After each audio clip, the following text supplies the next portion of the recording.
Let's fight. लड़ते हैं। अगर तुम जीते तो हम मान लेंगे कि तुम टाइगर हो, लेकिन अगर तुम हारे तो हमसे कुछ पैसे लेना और गुड़गांव से कहीं बहुत दूर जाकर सेटल हो जाना। बलराज, क्या कह रहे हो तुम? ये सही नहीं है।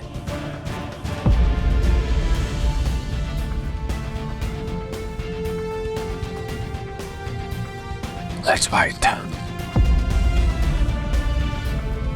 कब करनी है लड़ाई? नहीं टाइगर, होल्ड। देखो, तुम्हें किसी को भी कुछ भी साबित करने की जरूरत नहीं है। That's it। अकरम, मैं जो भी कर रहा हूँ अपनी मर्जी से कर रहा हूँ। आज जो बलराज मेरे मुंह पे बोल रहा है, मैं नहीं चाहता कल को कोई ऐरा गहरा मेरी पीठ पीछे बोला है। अकरम ने अभिनव की आंखों में संजय जैसे तेवर देखे तो उसने एक गहरी सांस ली और सब ऊपर वाले के भरोसे छोड़ दिया।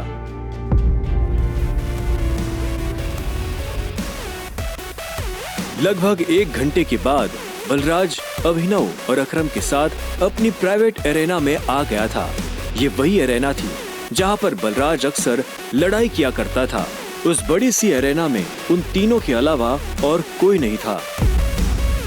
एक बार फिर सोच, मैं आज तक इस रिंग में हारा नहीं हूं। तुम इस रिंग में आज तक इसलिए नहीं हारे हो बलराज, क्योंकि तुम्हारा सामना आज से पहले संजय के बेटे टाइगर से नहीं हुआ था। तो अकरम मियां, किस पर दांव लगाओगे? मुझ पर या इस पर? बेवकूफों जैसी बात मत करो। भला टाइगर के होते हुए किसी और पर दाव लगाया जा सकता है क्या?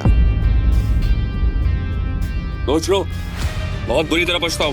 दुनिया हंसेगी तुम पर, मुंह दिखाने लायक नहीं रहोगे। चलो फाइट शुरू करते हैं। अभिनव ने बलराज को ऊपर से नीचे तक देखा। वो देखने में भारी था और अभिनव उसके इसी भारीपन पर वार करने वाला था। दोनों के बीच लड़ाई शुरू हुई। उसने जैसे ही अभिनव पर पहला मुक्का मारा तो अभिनव एक बार को सन रह गया। और एक बात हमेशा याद अपनी आखिरी सांस तक लड़ना है। समझ गया ना टाइगर? ये किसको लेकर आ गए? ये हम पे राज करेगा? हाँ, मैंने कहा था ना कि कोई भी हमारे सर पे आकर बैठ जाएगा और बोलेगा कि मैं टाइगर हूं, और हम मान लेंगे? बिल्कुल नहीं। Come on. उसका मुक्का अभिनव की नाक तोड़ता। उससे पहले ही अभिनव को होश आ गया और उसने अपना सर नीचे झुका लिया। बलराज का मुक्का खाली गया और वो पलटकर अभिनव को देखने लगा। अभिनव गंभीर था। उसे याद आ रहा था कि बचपन से ही उसके पिता संजय ने उसे लड़ना सिखाया था। बलराज को इस बार गुस्सा आया। वो फिर से तेजी से अभिनव की तरफ बढ़ा और अभिनव ने झुक करके उसके पैर पर लात मार दी। बलराज अपने आप को संभाल नहीं पाया। अरे बलराज, सरेंडर कर दो। क्यों अपना रिकॉर्ड खराब कर रहे हो? मैं बाहर किसी से नहीं कहूंगा कि तुम टाइगर से हार गए। बलराज एक के बाद एक अभिनव पर मुक्के बरसाना शुरू कर दिए। अभिनव ने अपने आप को उसके मुक्कों से बचाया।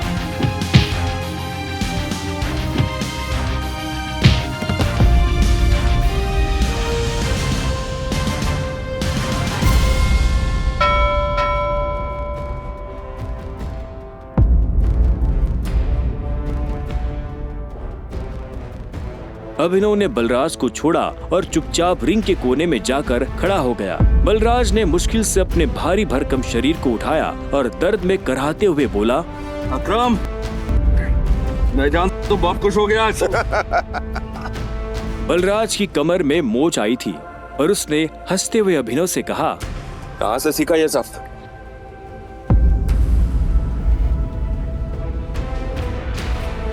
शराब पियोगे मेरे साथ?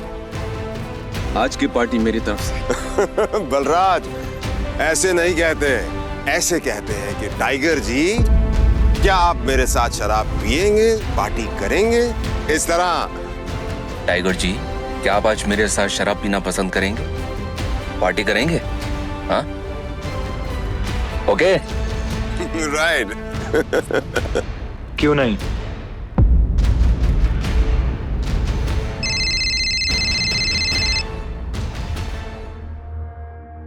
हाँ अनन्या। देखो मेरे मम्मी पापा आ गए हैं, जो कुछ भी हुआ है उन्हें सब पता चल चुका है। वो तुमसे मिलना चाहते हैं तो तुम जहाँ भी हो अभी कभी घर आओ। क्या अभी? हाँ तो इतनी हैरान होने की जरूरत नहीं है, जो किया अब उसे भुगतो। वैसे अकरम बलराज, अभी तुम लोगों के साथ नहीं चल पाऊंगा, मुझे घर पहुंचना है, मेरे ससुराल, मेरे सास ससुराल ना। ससुराल? तुम्हारी शादी कब हुई? लंबी कहानी है, कभी और बताऊंगा। सब ठीक तो है ना? हमें मोंटी को बुलाकर बता देना चाहिए कि नहीं बलराज, अभी फिलहाल इसकी असली पहचान किसी के बारे में पता नहीं चलना चाहिए, और किसी को पता नहीं चलना चाहिए कि टाइगर लौट आया है, ठीक है? मोंटी जो कर रहा है उसे करने दो। चलो मैं निकलता हूँ, और अकरम तुम्हें याद है ना मुझे वो नई नौकरी के लिए। डोंट वरी, तुम्हारा काम हो जाएगा।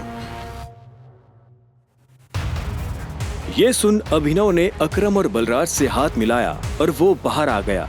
उसने अपने जाने के लिए एक कैब बुक कर ली थी। टाइगर, ये लो, ये वही शराब है जो हमने होटल में पी थी। अपने सास ससुर को जाकर पिला देना, उनकी 7 पुश्तों में किसी ने नहीं पी होगी। इस सब के लिए थैंक यू अकरम। तुम्हें भी वापस आकर हमारी उम्मीदें जिंदा करने की।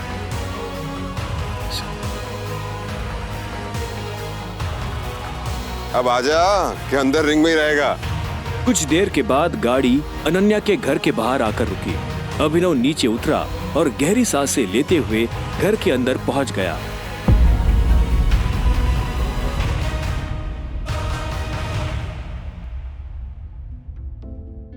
नमस्ते मम्मी जी, नमस्ते पापा जी। ये मैं आप लोगों के लिए लेकर आया था। अरे वाह, क्या बात है, बहुत एक्सपेंसिव है यार, हैं?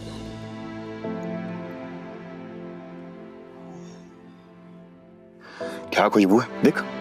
क्या तुम भी? मुझे तो लगता है ये बॉटल्स कहीं से चोरी करके लाया होगा। तुम्हें लगता है इसके जैसा आदमी इतनी महंगी शराब अफोर्ड कर पाएगा?